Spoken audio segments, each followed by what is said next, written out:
If a plus b plus c equals 0, then find the value of a square plus b square plus c square divided by a square minus bc. In order to find the value, we are going to take a plus b plus c equals 0.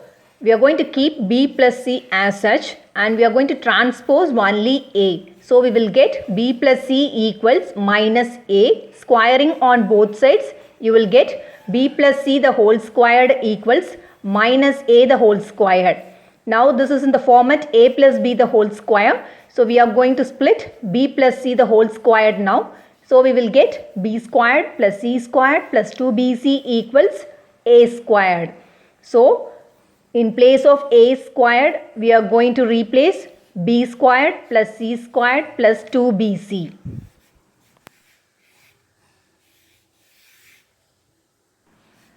Now let's find a squared plus b squared plus c squared by a squared minus bc. So in place of a squared, we are going to write b squared plus c squared plus 2bc.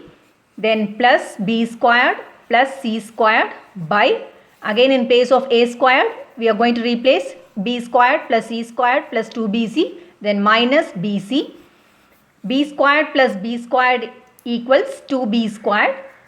C squared plus c squared is 2c squared plus 2bc divided by b squared plus c squared. So in place of 2bc minus bc, we are going to replace plus bc.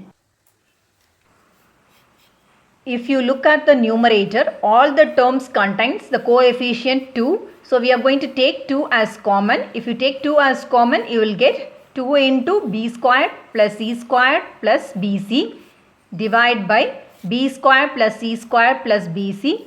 Now we have b squared plus c squared plus bc on both numerator and denominator. So if you cancel that, you will get only 2. So a square plus b square plus c square divided by a square minus bc equals 2. Thank you for watching this video.